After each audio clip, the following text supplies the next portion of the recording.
But the theme that I'm going to try to keep us aligned on is the following. Process and system design is a better approach to legal operations than accessibility and diligence. Process and system design is a better approach to legal operations and accessibility and diligence. I'm bringing this topic to a group of revenue leaders because they're the ones that sit at the center of the business, trying to get paper done, trying to get deals done, trying to close out the quarter as strongly as possible. And I'm also bringing it to all of you who have been trained in legal, who, like me, learn to be very accessible and very, very diligent. That, if you think about two qualities of a lawyer, right? Let's wake up at 2 a.m. to respond to that matter that's pressing to get the deal done. And let's demonstrate to the world how diligent we are at getting things done. 200-page contract, we'll work through it. And we're trained in so much of big law, and the billable hour sort of promotes that behavior, right? Is we can do more. We like put it on our shoulders. We can do it. When in an environment of in-house where you are now serving a business that may be growing quickly and paper may be moving faster than it ever has before, accessibility and diligence simply may not be enough, or it may not be the right approach. And so that is the central theme of the next 50 minutes, 52 minutes.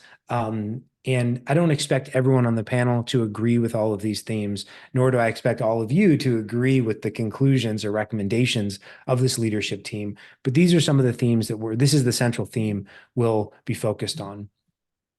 SimpleDocs is the sponsor. I'm just going to leave this here for a second. SimpleDocs is in the business of accelerating routine business contracts. So, of course, I'm aligned with the theme I just shared with you. How do we move paper faster? How does legal put sales in the driver's seat to drive contracts? And our flagship product, Auto NDA, which launched last year, has over 1,000 in-house teams and business teams on it today using it. And it's been wonderfully successful. So we do more than non-disclosure agreements, but if you'd like to learn more, hang on to the end and we'll tell you all about how we support companies like DataStax and many other tech companies and financial services companies around the world. Okay. So this is me. I already gave my introduction. I'm the CEO of SimpleDocs. I'm also the co-founder and president of Law Insider, which is probably how many of you got here, but most importantly and most relevant to why it is I'm moderating, and more importantly, why it is I know all of these wonderful revenue leaders who are on the panel with me today, is that I myself was a revenue leader for 10 plus years, exclusively in software as a service, and in technology. And I got to see this dual lens of what it means to be an in-house attorney and what it means to be a revenue leader, and what it means to deliver contracts and business results at scale. This is my incredible group of panelists. I'm going to have them introduce themselves and tell us a little bit about their professional background. I promise this is not going to be a where are you from and how did life start for you, but more through the lens of each of these people, what their background represents and their relationship with moving deals quickly, getting contracts signed. I want that to be the thrust of how you meet these people today. So with that, Jen, let's start with you. Would love a quick introduction of your background. Oh, I think you're on mute. Of course that was going to happen. Of course, of course. My name is Jennifer Hawes. I've been in business for 25 years now. Lived all over the West Coast, born and raised in Seattle, spent 21 years in Southern California, and then just newly back in the Northwest. Happy to be back. I have a Fortune 50 background, but then I've also worked in multi-stage startups as well, both in VC and private equity. I have been twice a chief revenue officer managing marketing, sales, and customer success for software as a service companies, SaaS companies. I really love this space and have been in technology primarily, but I've also had a big footprint in healthcare as well and health tech. So I'm very happy to be here because legal has always been a significant partner to revenue and to the teams that I work with, and can be a huge collaboration partner and can help us move the needle forward for sure, and to keep us out of risky situations and protect us as we grow. So the evolution of sales and legal is definitely tied together in my book. Awesome. Thank you, Jen, for being here. Catherine Bajalia, over to you. Hi, everyone. I'm Catherine Majalia, based out of the Bay Area. I've led go-to-market teams for the majority of my career. And to me, the fun part of being in sales and leading go-to-market teams is I've had, the pleasure of selling cross-industry to different buying centers. And I think sort of maybe uniquely or relevant for this conversation is most of the SaaS products that I've sold have been in very highly competitive markets where time is of the essence in getting deals done. And I've also mostly worked at organizations that have a pretty rapid sales cycle, anywhere from 30 to 90 days. So as you can imagine, lots of transactions happening over a short amount of time. But I'm a sales gal through and through. It's an art that I love, and I'm excited to be on the panel today. Awesome. Thanks, Catherine. Great to have you. Brad? Yeah, hey everybody, my name is Brad Hendrickson. I'm currently the Chief Revenue Officer at a advertising, branding, and marketing agency called Magnetic. Over the last 15 or so years, I've spent time in various in-house agency roles with slow-moving deal cycles where it took a long time to build them out, and legal was a big part of it. And then super fast sales environments in B2B software. I spent about 2 or so years in legal tech in-house at a company called Term Scout. I was their CRO. I've had an opportunity to work with both Preston and George, who are here today with us. I, as a CRO, big believer in the holistic alignment between both sales and marketing. And as I've moved into the leadership roles that I've had, that same holistic alignment between legal and sales is paramount to getting things done. So the subject we're talking about today is a big, sensitive spot for me, and excited to share any opinions I have. Hopefully they're well taken. Thank you, Brad. George Homer. Thanks, Preston. Hi, everyone. I'm George Homer. I've been a VP of strategic sales at high growth tech startups over the last decade plus. And so I bring a unique perspective, I think, to this conversation, as I've participated in hundreds of negotiations with complex contracts from higher education to Fortune 500 companies. And so working in tech, high growth, it's speed, as Catherine had mentioned, it's competitive processes, and really having that relationship with legal. And in my career, I've gone from PDFs that are scribbled on and scanned back, 12 years ago, to some of the newer tools and systems available. And so really excited to dig in and share my experience and what I see as a critical partnership between sales and legal in getting deals done and getting collaboration and partnership, and just making sure that things move quickly, smoothly, and transparently. Wonderful. George, thanks for being here. Last but not least, Nick. Hey everybody, Nick Orluck from Baltimore, Maryland, originally from Long Island, New York. I've worked in sales and rev ops for over 10 companies now, over 15 years in the workforce. For distribution, manufacturing, SaaS and service companies. And I've also led teams that encompassed sales ops, pricing management, monetization, and definitely the most important to this conversation, deal desk. Some of the top companies I've worked with: Stanley Black & Decker, Inovalon, Samsung, UL Solutions, and Ironclad. Wonderful. Thanks for being here. Who's not here, who I said I was going to call out, is Dave Lambert. Dave and I worked together at a previous startup where he led contracts operations and deals desk. And I mentioned him because he's not here. He was going to be the one lawyer. Not that we were looking for lawyers. He reached out and he was like, hey, you should have a lawyer's perspective on this. And I agreed with him. And so we invited him on, and in classic legal ops fashion, at the last minute, he got pulled into a deal, which is the right place for him to be and the right thing for him to do. But I wanted to give a shout out to Dave, because he's been an incredible partner to us and to me in moving deals through in very complex situations. Okay. We're going to dive into the discussion. I'm going to lead with questions. I've divided this up into 5 questions. Again, as I mentioned at the start, there's about 117 people on today. But don't be shy. If you have a question for this group, as we are diving into these topics, feel free to interject. You can put it either in the chat or the Q&A. I'll be monitoring both. But with that, let's dive into it. I am going to read the question, and then I'm going to go off screen share so you can see everyone's lovely face. And then when we've worked through this question sufficiently, I'll pull back up and move to the next one. And we will continue that process for the next 30 minutes or so. And with that, describe an experience you've had in a fast-paced sales environment where legal operations moved too slowly.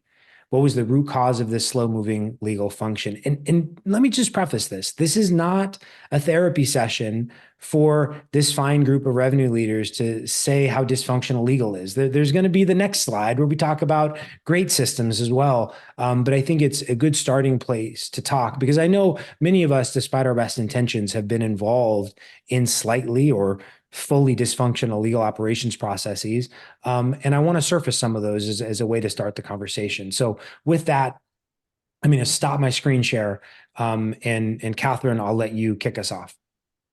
Yeah, sounds good. To start, I want to say I have immense respect for legal teams, and especially legal teams that have the pleasure of working hand in hand with SaaS sales teams that are moving quickly and always think what they have going on is the most important. So I'll preface it with that. But I think some challenges that I've seen throughout my career with slow-moving legal teams is a couple of things. I think first and foremost, in startup environments that I've worked in, they're typically very understaffed. So my first role out of college, we actually had 1,000 salespeople globally, and we had 2 legal people sitting in San Francisco, California. So you can imagine for my colleagues that were abroad, getting access to legal was more difficult than me sitting in the Bay Area. So I think these legal teams are typically running, very lean, they're understaffed, they're overworked, and quite frankly, they have competing priorities. They're helping their companies with high-level strategic initiatives that sales isn't even exposed to. And at the same time, they're helping salespeople get deals across the line, both of which are equally important, right? And both of which are moving the needle for companies in massive ways. So lean teams, I think time zone differences, and probably competing priorities would be like my top 3 for why I've seen legal teams move slow. And I think maybe a little bit in addition to that, which I wish Dave was here to comment on this, but some legal teams that I've worked with also just don't really understand the sales function. So when it comes to needing their help to leverage getting a deal done, you're starting at square one, explaining why it's the right customer, why it's the right pricing, versus working with legal teams that really have that context and are comfortable moving quickly without knowing every single little detail of the deal. Yeah, and thanks for that, Catherine. Brad, before we jump to you, I think what's interesting, and I also wish Dave was here to represent this, so I'll do my best to represent him in this capacity. There's sort of it's not a binary, because there's so much nuance, but if you allow me to treat it as a binary for a moment, we have routine contracts, which are generally the same, that might be order forms or MSAs or NDAs or whatever it may be. And then, Catherine, you and I have been involved in very large transactions with Walmart and Google and Amazon, where our partnership with legal was very, very different. And we weren't asking for speed in process. We were asking for speed and accessibility, but also process, right? Because we didn't just, close Google. It was Google and Amazon and Kimberly Clark. And so it wasn't a, unicorn situation. These things were happening on the deal desk every month. And Nick, we'll get to talk about this later. But it's interesting to think through how much complexity you and I have lived through, even where, there's just the system should have been in place because it wasn't Walmart, it wasn't Amazon, because those certainly, where we're locked arms with a Dave Lambert or equivalent, those are fun and nuanced and complex for their own reasons. But gosh, in the cases where, you and Catherine, George will tell this story, but, you and I are waiting outside the ops office in Walnut Creek, waiting for deals to be processed, seemingly for no good reason. holding up our ability to hit revenue numbers. So in any event, not a question, but just sort of a perspective that that duality or that binary will be a theme, I think, as we talk about where the dysfunction lives with some of the relationship between sales and legal. Brad, same question to you. What's your take? Yeah, I think it varies on the type of organization you go into, but the main example I have is going into an early stage company where you're looking at achieving product market fit, building repeatable sales motions, and all of the focus on raising capital and what you need to do in the market is focused around sales. So coming in as a revenue leader, I have budget. I have a CRM, I have salespeople, I have an ecosystem that I've built out that's relatively robust, automated. Deals move through the pipeline with seamless automation. We've got triggers all over the place. Then the moment it gets handed off to legal, there's zero resources. There's no CLM. There's manual processes all over the place. So my handoff over to legal was extremely clunky. And it kind of caused me to have to lead with empathy in that scenario, because I realized at that time how many resources I had to move things along. And when we'd sit in board meetings, there's always the reporting on where are we at revenue-wise, how are we tracking, forecasting. Well, legal never gets to sit in there and go, well, despite having no resources, I'm able to move these contracts forward as fast as I humanly can without anybody helping me, and pretty much writing things on paper, scanning with my iPhone, and sending it back to Brad to put through HubSpot and through our signature process.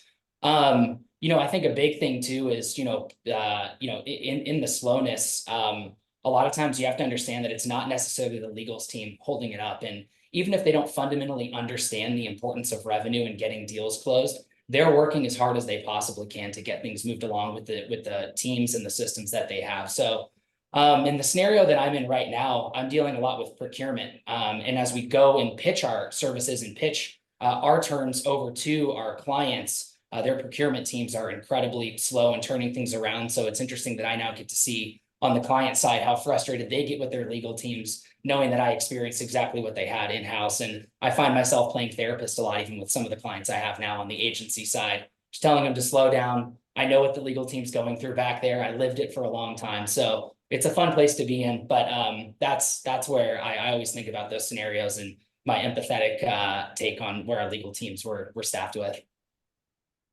Brad, that was great. I see there's some plus ones. If you agree with Brad, or if you can, if that sounds familiar, give a plus one in the comments in the chat. So Brad, let's connect the dots here. So Catherine said she was in a scenario where there was 2 lawyers to 1,000 salespeople. So she has seen an environment where we had just a capacity problem, and I'm sure there was some legal operations and software tools that would have solved the problem, but probably could also have used additional headcount, Catherine.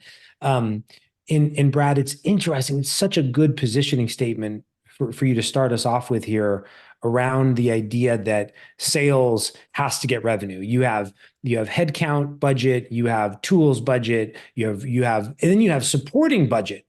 You have a rev ops function, you might have a sales ops function, all so that when you show up to that board meeting and someone says, why aren't we hitting our number, that that can actually sit squarely on your shoulders, and there's not this like glaring excuse, which is, well, we can't, I don't have any visibility because we don't, the CEO won't buy a Salesforce. Like, you have all of these tools at your disposal, and somehow on the other side, your partners in crime, so to speak, legal, are not getting the same funding. And okay, listen, legal is a cost center, sales is a revenue center. That's sort of, I don't make the rules. That's HR is a cost center. This is the reality.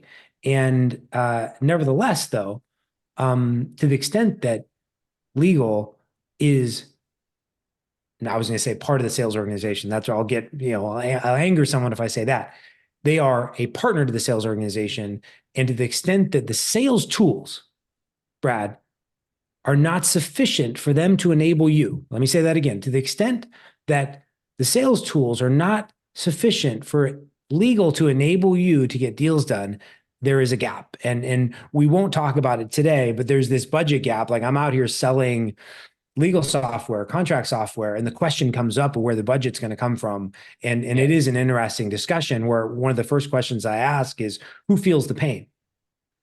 Is it just legal? or is it also sales? That doesn't make it easier. And legal doesn't want to go knock on the door with a handout asking sales for budget, but they may very well have to if they're going to solve the problem. So I wanted to double click on your point because I think it's so fascinating. This is my question, follow up for you though.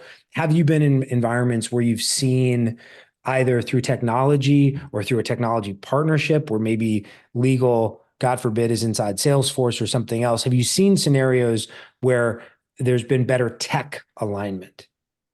Yeah, and so I'm living in it right now. I've become an advocate for this type of situation, beating my head against the wall for years on it. It's relatively frustrating to continue to come into organizations that don't embrace it. So the way that our company's infrastructure is now, everybody shares similar tools. We have integrations built. We have a RevOps specialist that helps us keep things intertwined. I still push for faster agreements to liability and things like that maybe are a little bit out of my scope, but things do move a lot quicker over here than they would have at a prior company. And I've raised my hand as a revenue leader to talk about budgets and where things need to come from and helping to support legal and the tools that they need, because at the end of the day, if I can recognize revenue quicker, everybody wins here. So yeah, that's great. Let's see, we got a +1 from Sharon.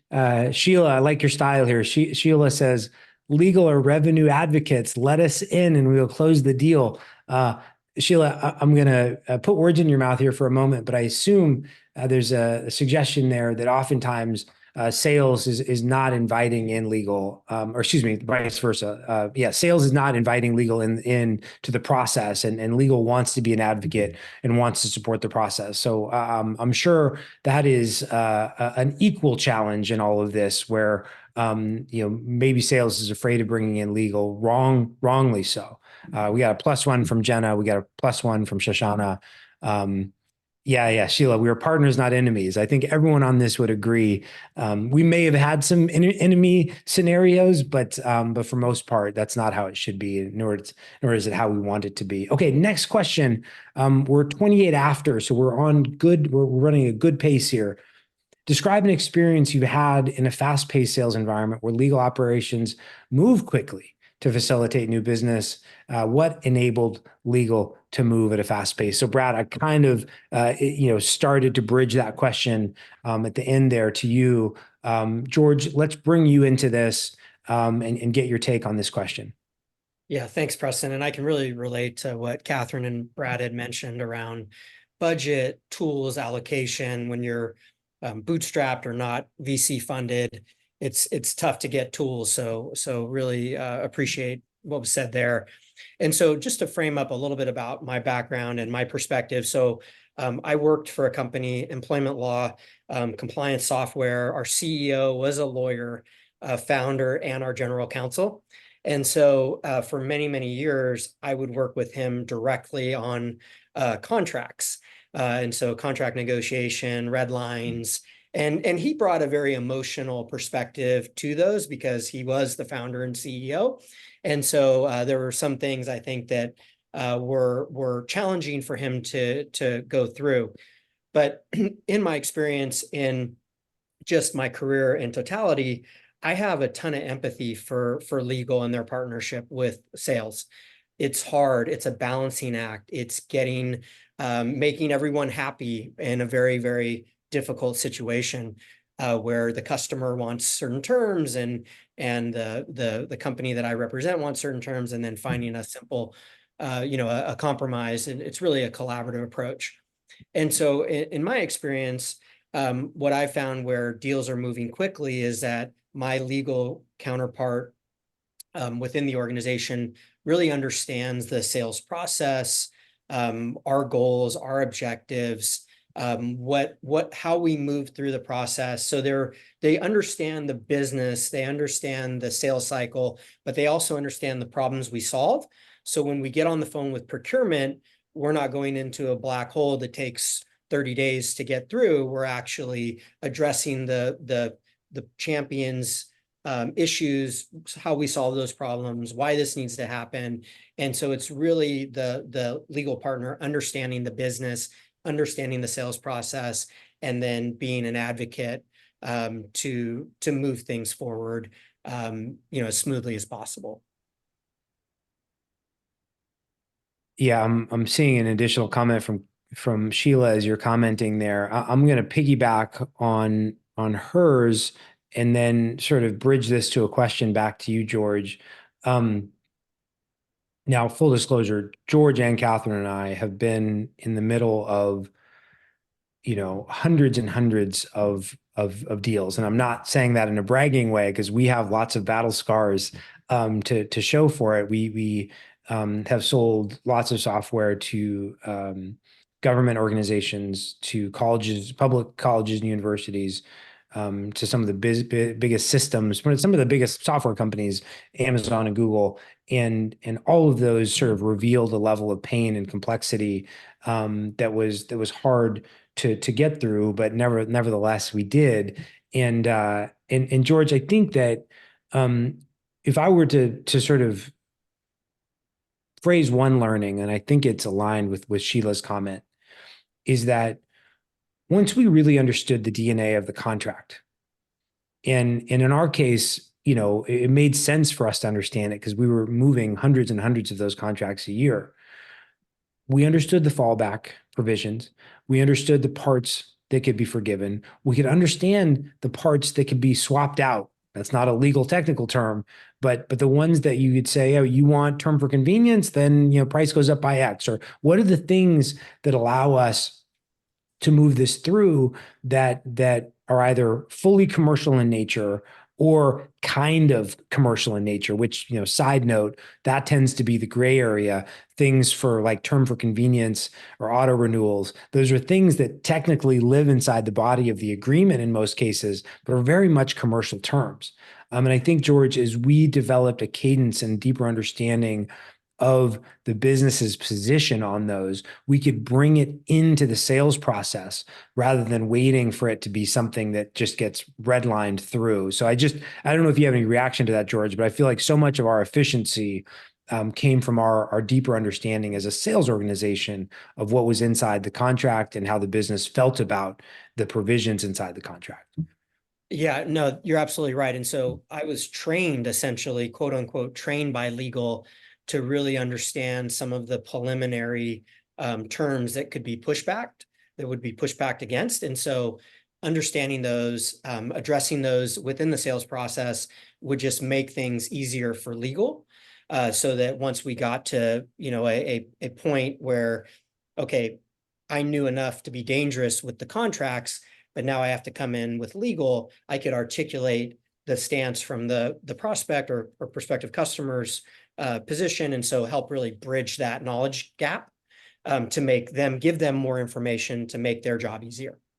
Yeah, that's great. We have a couple of questions that I want to bridge, and then we'll keep rolling here. And Catherine, I want to give you a chance on this one. So let me pose these two questions. One of them, Zarlesh, this just came to hosts and panelists, so I don't think everyone saw this, but Leslie, I think yours is public. What about sales tools to help sales teams understand what they're signing? I'll just stop there because we're in the age of AI. We have tools like Spellbook and others that are synthesizing massive contracts in a way that was not accessible to any of us, 2+ years ago. And so this is a question. And Catherine, not to derail the primary question, but let me just ask you, how do you feel about that? The idea that one way to accelerate the process is for the contract, maybe the standard terms and the red line terms, to be synthesized for you. Does that help you? Does that help accelerate the process if you understand what is being proposed? Absolutely. I mean, Sheila kind of hit the nail on the head. Like, my thought when it came to this question was training for sales teams is critical for us to understand the critical points within the contract that are non-negotiables for our company, so we can be sort of the first line of defense before a contract even goes into our customer's legal team, or when red lines come back before we're sending it back to our legal team. I think sales oftentimes can circumvent a lot of back and forth. But now, is just like you're saying, in the age of AI and all of these new and advanced tools that we have, There's absolutely no reason that we shouldn't be using platforms to help sales teams suggest different legal language, suggest different optionality, and not bog down legal teams with minuscule, what might seem like minuscule red lines. And not to necessarily plug SimpleDocs, but that's a premise of what SimpleDocs is helping legal and sales teams do, is to create optionality within routine contracts so that sales teams can work with their customers preemptively to negotiate things like jurisdiction, purpose of agreement, lots of different things.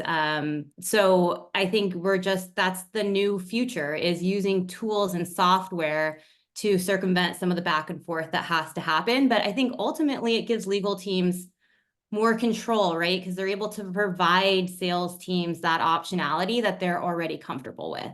Yeah, and let me jump in, because I'm sure Leslie is saying, like, wait a minute, did you guys read my question? Because I think it's a really good one, and it relates to what you just said. And her last sentence is, the electronic tools won't fix this. And I actually, in large part, agree with you, Leslie. I also feel like, and no offense, but that, your fist is up, I imagine, when you're typing this, because I think that this happens. I think we're guilty of it. Is Leslie saying, why doesn't the sales team follow the established company policies to close their deals? Meaning, so much of the going off script is the result of not following the guidelines. And so maybe it does go all the way back to training.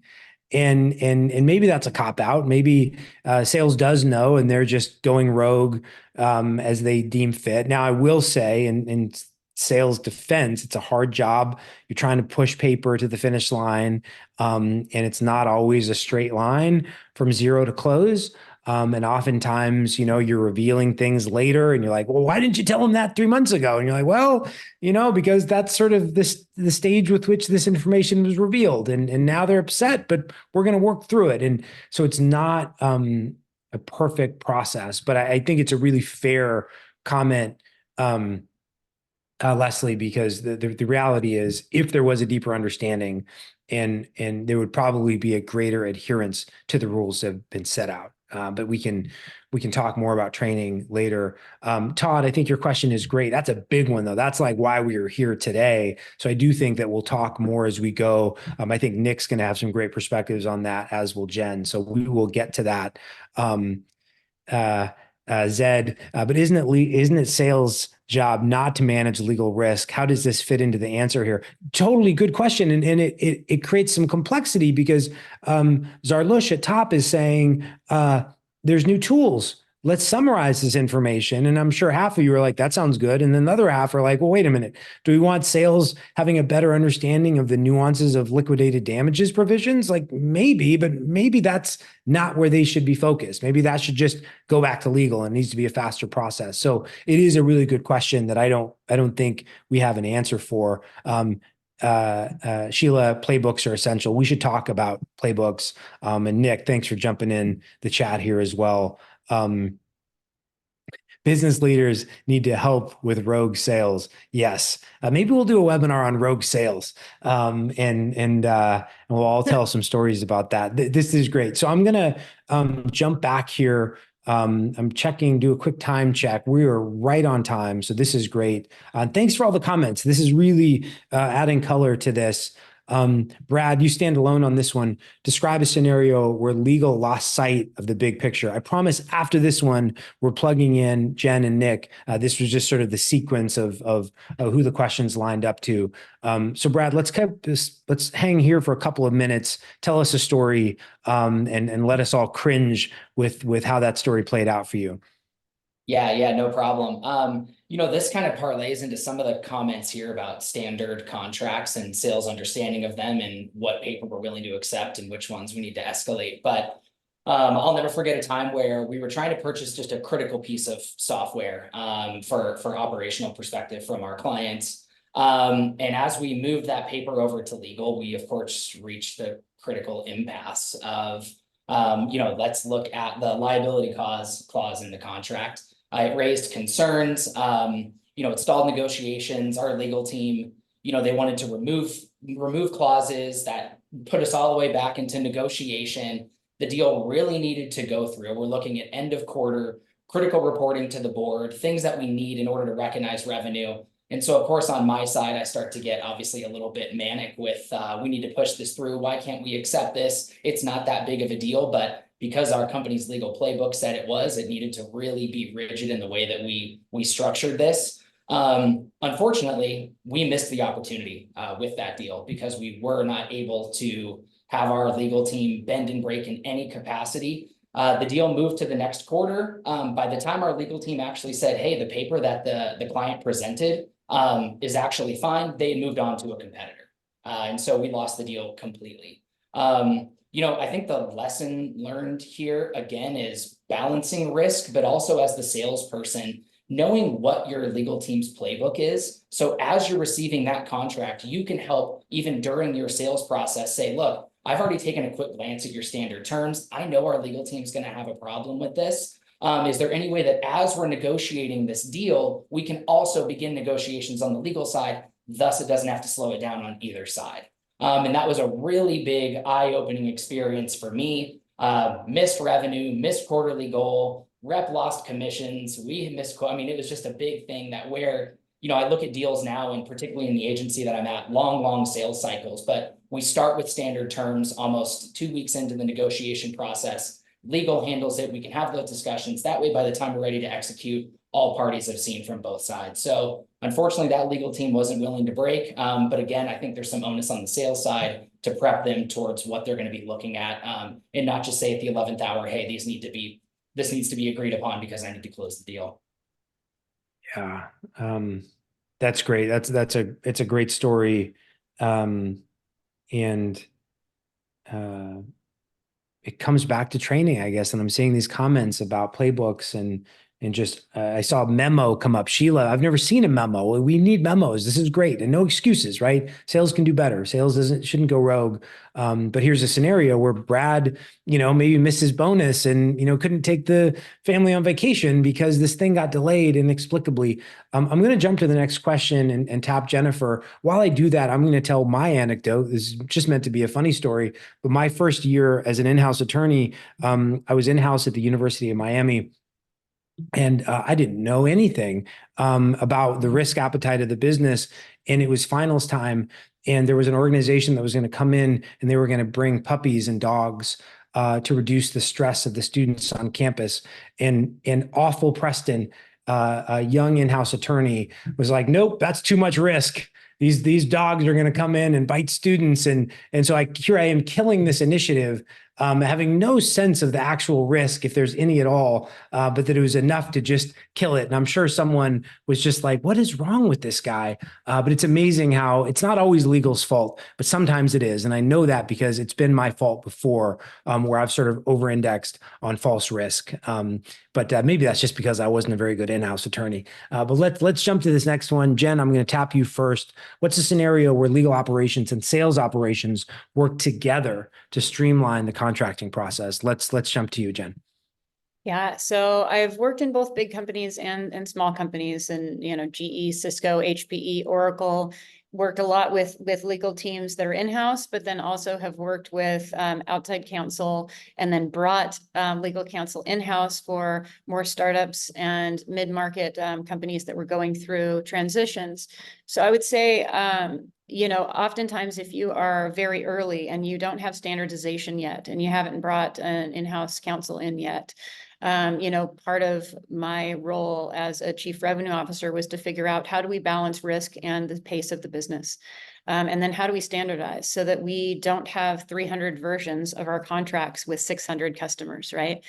Very hard to manage, bring in finance as well, because that's very difficult from an accounting and finance perspective. And then from a customer success perspective, how do you manage all of these disparate goals working with the customers? So we were able to bring in and standardize our T's and C's and figure out an opportunity where we could refresh those T's and C's on a typical cadence of, 6 months or 12 months. But then we also had the freedom and the flexibility to work with legal when we needed to make red lines and make changes, because oftentimes, right, it might be a little bit outside of sales purview, where at the end of the day, the customer is using that as as a lever to negotiate, right? At the end of the day, they know that sales wants to bring that in, the company wants that revenue, right? And so they wait to the last minute and they're not upfront about it because it's a lever, right? They're trying to get the best for their business as well. So let's keep that in mind, that also might be a tactic to throw that in at the end of the day at the 12th hour when we're 2 hours before midnight and we're trying to bring that in at the end of the year, at the end of the quarter, right? That happens often, right? So working and figuring out just what Preston said, how big of a risk are we dealing with? Is this something that is going to be biting finance in the butt? Is this not going to allow us to rev rec somehow? And then balancing that with, all right, we've got to have a consistency on our business, but we also want to move at the pace of the business and bring in as much revenue as possible. So that can shift and change based on whether you're focusing on enterprise, focusing on SMB, whether you're a Fortune 50, whether you're a startup, and the stage of the business, some different things might be important. So that balance and having that partnership where you are balancing speed, you're balancing risk, you're trying to be a good partner on both sides.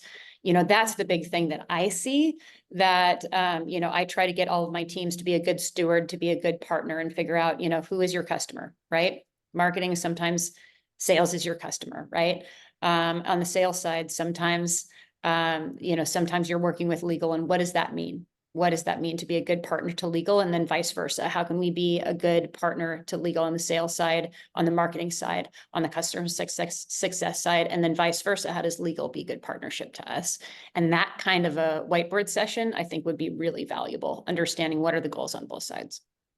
Yeah, Jen, that's really, really good. And you said a lot of good things there. The one of them that jumped out for me is this idea, especially in the age of AI. At least I'm sort of over consuming AI contract articles right now, but there's this idea that there's a purity in contracts that, like, if they were just easier to consume, we would get to a meeting of the minds faster. And part of what you said there is that this is a little bit of a game, or maybe it's a lot of a game.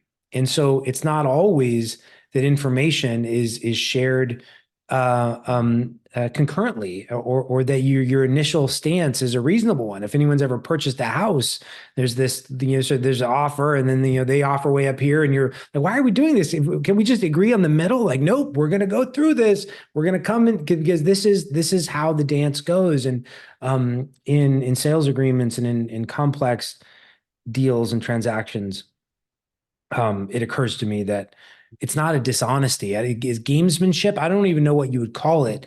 Maybe it's just sales. And it's just the dance of sales. It's part of it. Understanding and figuring out, where can you give, where can we give, what are the non-movables, right?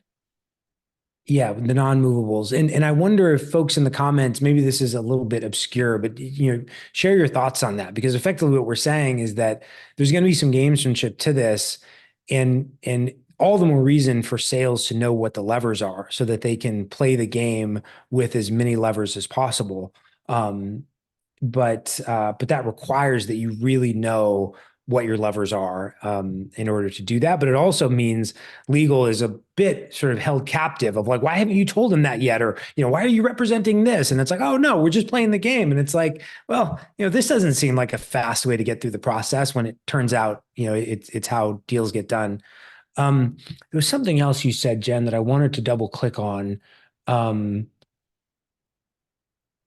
lost it now, but it was about sort of, dealing with, I know, sort of a consistency of contract language. So I think everyone on this call has been in the middle of an acquisition before, where outside private equity or others coming in and saying, great, we're going to go look at everything now. And it's not just the assignment clause. Like, there's a lot in there that they're looking for, and the term quality of revenue.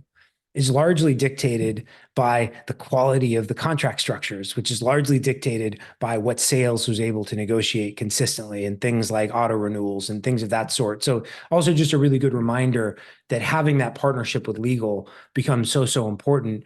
And also, this isn't the theme we talked about today, but there is such a thing as a poorly structured contract and sort of an overly aggressive contract. And so legal, in pursuit of wanting all the things, has created a scenario. Or maybe it was the CEO or whomever drove these imbalanced terms, as Otto at Term Scout will tell us and others, that it's not fair. And if it's not fair, it makes sales' job way harder. And it may be in the pursuit of quality of revenue, but the end result may be just an unnecessarily complex sales and negotiation process. Yeah, I think that, revenue leaders were typically brought in to create durable, predictable revenue, and increase enterprise value creation, right? So anything that we can do to speed that up, make deals bigger, remove barriers, and protect the company at the end of the day is all positive for everybody, including our shareholders and option holders. Rachel, not fair or not market. That's funny. Nick, you've been sitting here patiently. You have a different perspective, or you have you're coming at this slightly differently. So I'm sorry that you're just appearing on the stage now.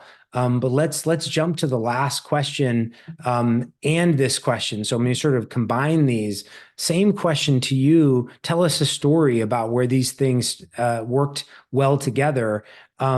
And then maybe tell that story through the lens of where you've seen it done in just a fabulously elegant fashion with software. Noting that, yes, I am in the business of building and selling software, but as we've assessed today, software does not solve all of these problems, not foundationally or otherwise. So, Nick, let's turn it over to you. Let's start with this one, but feel free to have it bleed in to your favorite tool question as well. Yeah, I'm glad you did that because it's almost one and the same for me, right? So I've done a lot of CPQ and CLM workflow implementations with a ton of companies. I've also tried to do them. There's a lot of pushback sometimes, right? People want to keep their work on their plate and they don't want to implement software to make things easier. They fear for their jobs sometimes because of this, right? But you could always work on something more important, right? Or use your time more effectively. I've seen something on both sides of the ship, fully manual, sending emails, CCing everybody in the company, expecting somebody's working on something and nobody's working on it because there's no visibility, right? And I've also seen the other end of the ship where we implemented Salesforce CPQ. It talks to CLM. There's a document generation. It's all automated. People know when their approvals are there. You get a notification. You can work on it whenever you want, right? So it's pretty neat to see the fully automated versus what George said before, scanning things and signing on the back of a piece of paper, right? 12 years ago, we were all part of that, right? So it's cool to see the new world that we're kind of walking into. What's really important to streamline contract process from a deal desk, sales, rev ops perspective for me is, are there clear roles and responsibilities that are documented for each team? Like for me, legal is meant to keep us out of trouble, not to babysit a document or a person. I've been in organizations or companies where they get stuck being the owner or the editor of the document. And if it's an order form, that's not legal in my perspective. That's a deal desk or a sales person's job, right? But somebody needs to kind of carry that forward. And as we implement software will do that for us, kind of a thing, right?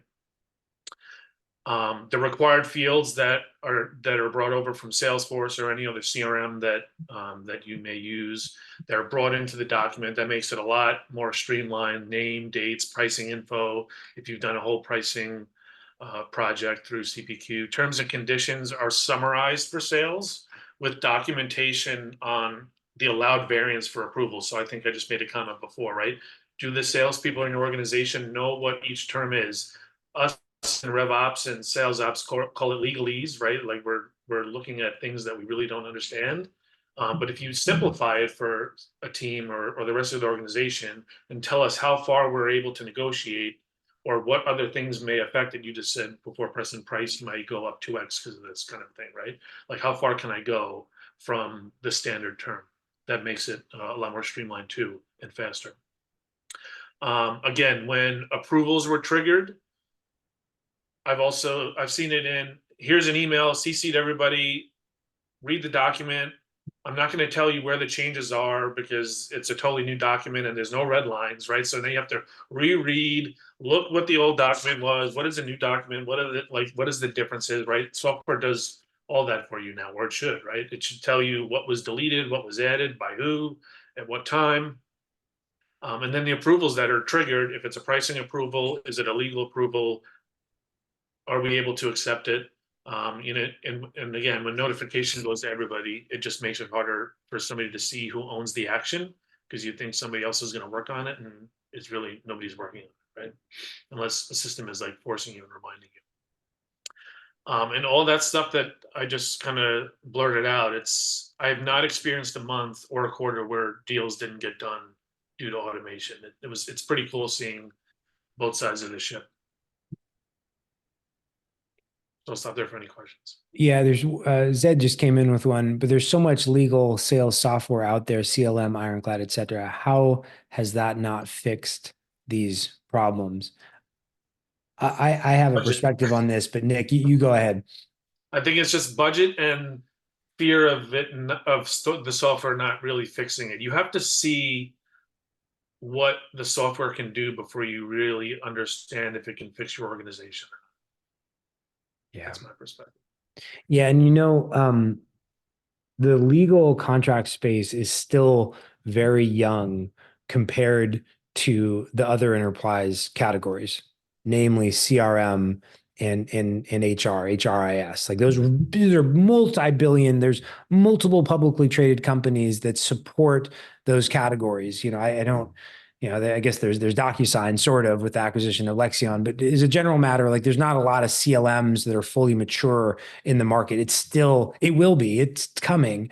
But I think that there's this sort of, prevailing sentiment that, legal implementations or CLM implementations don't work, or don't achieve their goals. And I don't mean this cynically. I just mean this like practically or pragmatically. What other software is in this shelfware category? Every other one, right? So Salesforce is more often improperly implemented than it is properly implemented. It requires a management layer to use it as the way it is intended. These systems are actually designed well for the most part, not without flaws, of course. But the reality is how they are designed and how they are enforced and how they are implemented often dictates the success. And that's not pointing blame like, oh, the reason this doesn't work is because of legal. I think it actually comes back to the fact that these tools are cross-functional, which requires adoption, which is scary. It's scary because legal generally and historically has not been buyers and implementers of software, of enterprise software that touches the rest of the business. It's one thing to go buy a subscription to Spellbook to accelerate your word drafting experience and redlining. It's something else to buy something that sales is going to be utilizing on a daily basis. It's a much different responsibility. So I think it is hard and it is difficult, but it is also the right question to ask. Like, why is it that we are not further along despite the fact that we have so many tools at our disposal? It is the top of the hour. Nick, did you have any final comments? I didn't want to steal the mic from you there. No, I think just favorite tool is bouncing off of the answer I just had. The intersection of CPQ and CLM that's really integrating those two has really had to be effective. And I think you just hit the nail on the head with like Salesforce can be a failure. I've seen it be a failure also, right? It's gathering requirements up front, having somebody outside the organization helping implement and making sure that everybody kind of does what they need to do, even though is that, and we're at top of the hour. Is that different from procurement? Is that different from, what is that intersection? I consider it really like go-to-market operations for the most part, Okay. right? You're really trying to get all the systems to talk to each other, and you reach out to legal for their perspective. You reach out to sales. What do you need? Pricing. What do you need? Right. But like in my perspective, GTM operations is the kind of centrifugal force that kind of pushes everything along. Nick, thank you. Jen, thank you. George, Catherine, Brad, we're at the top of the hour. At the beginning, I said we want legal to understand the sales experience a little bit better. We introduced that today, and hopefully this was a good use of your hour. If you want to go further, this is the book that I recommend the most. It is the PhD version of how sales is driven to the incentive structure and how we talk and how we drive processes. If you would like a copy of this book, I'll put my email address in the chat, Preston@SimpleDocs.com. Send me a note and I will send you a copy. I have 10 available. If you're international, I'll figure out how to get you a copy. If you're in the US, we'll ship it through Amazon. This webinar is going to be recorded today. And we're going to send you, if you're here today, you're going to get an invite. We do monthly webinars on topics in and around contracts, legal operations, contract management, et cetera. If this was not a good use of your time, you should also email us and tell me that too, because we spend a lot of time preparing for these and we want them to be valuable to you. So if you have feedback, we'd love to hear it. We are now going to enter overtime. And so it is the top of the hour. My panelists are free to go. Everyone is free to go. SimpleDocs is the business that I lead. And we're going to talk about it. We're going to talk about contract automation through SimpleDocs and through the SimpleDocs platform. If that is interesting to you, you can hang out with me. I'm going to run this about 15 minutes. But if you need to jump, this is the end of the panel. And I thank you all so much for spending time. I'm going to hang out here for maybe 30 seconds and allow the room to go quiet. And then I'll jump immediately into this 15-minute overtime presentation. Jen, Catherine, Nick, Brad, George, thank you all very much for your time today. Thanks for having us, Preston.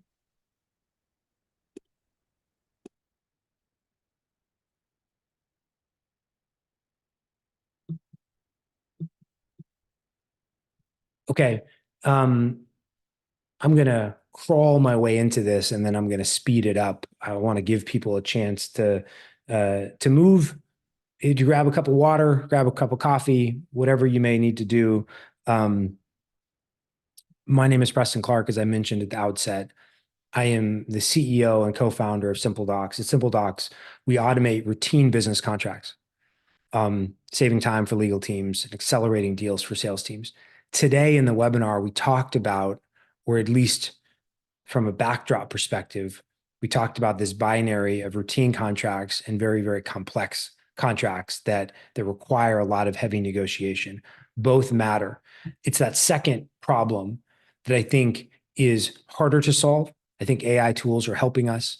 I think fallback provisions. I think that there's lots of ways. Better training, as Sheila talked to us about. There's lots of ways to achieve that.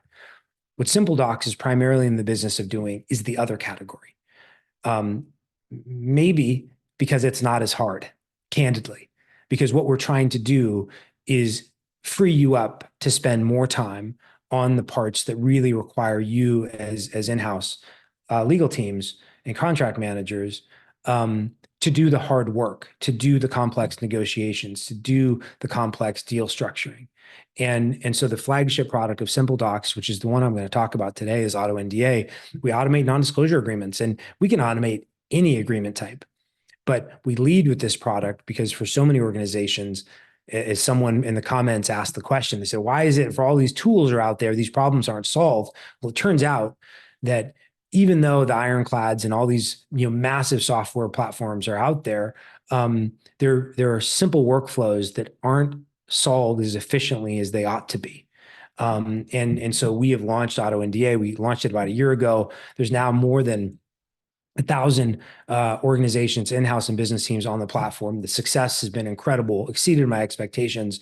But the mere fact that it exists is testament both to the desire to automate routine contracts. You want to do this, most of you, I suspect, and that it hasn't been solved elsewhere.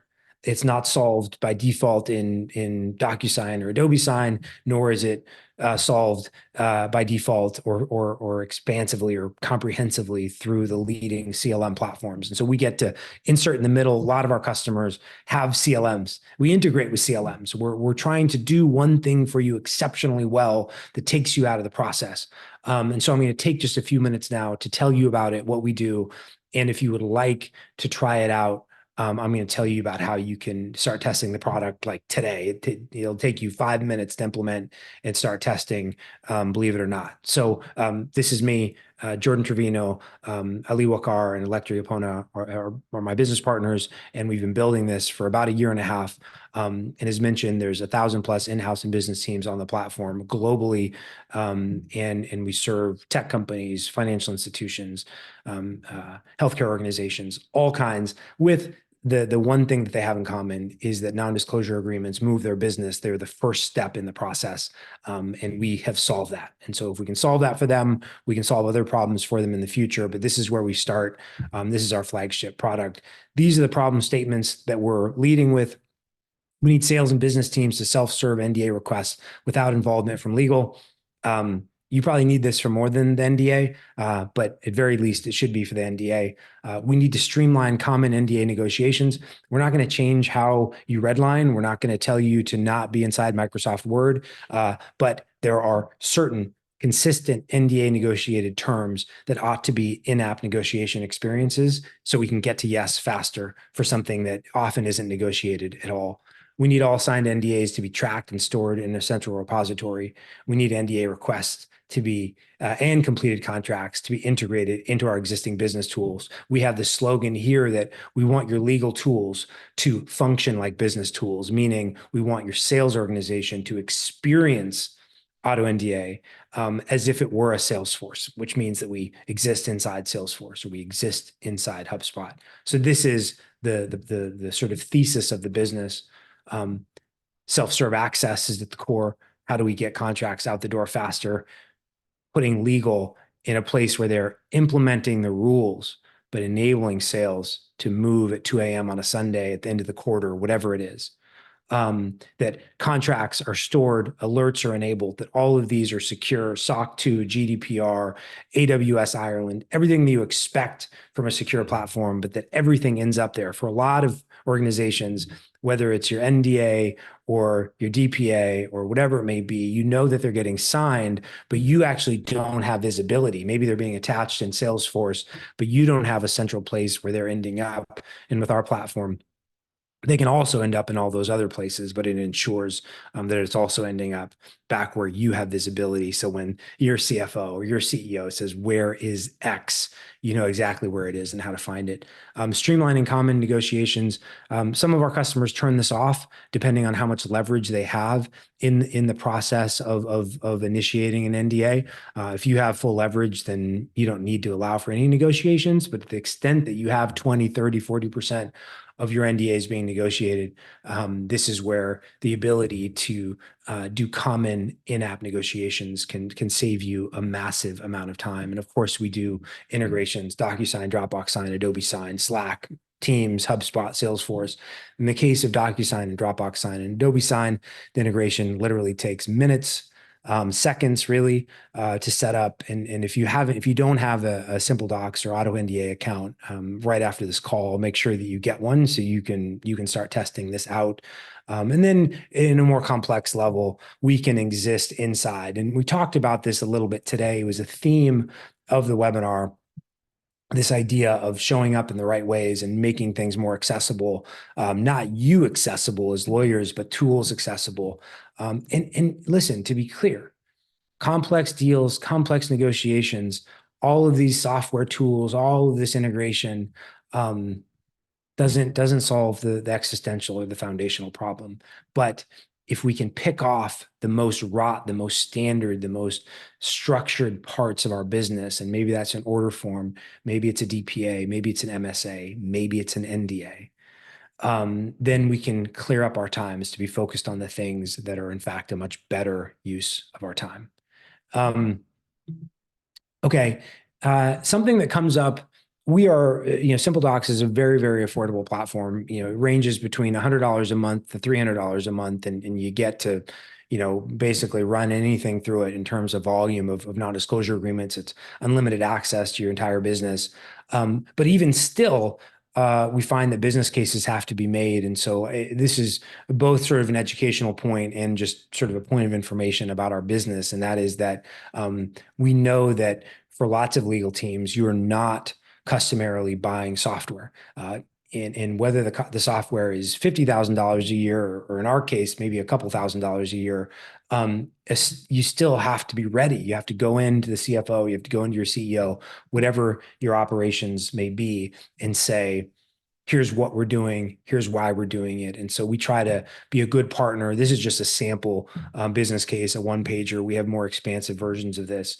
But the NDA use case, business case, should be a very, very easy one to make. Doesn't mean that it's going to work. Doesn't mean that your CFO isn't going to cross his or her arms and say, no, you don't get any tools this quarter.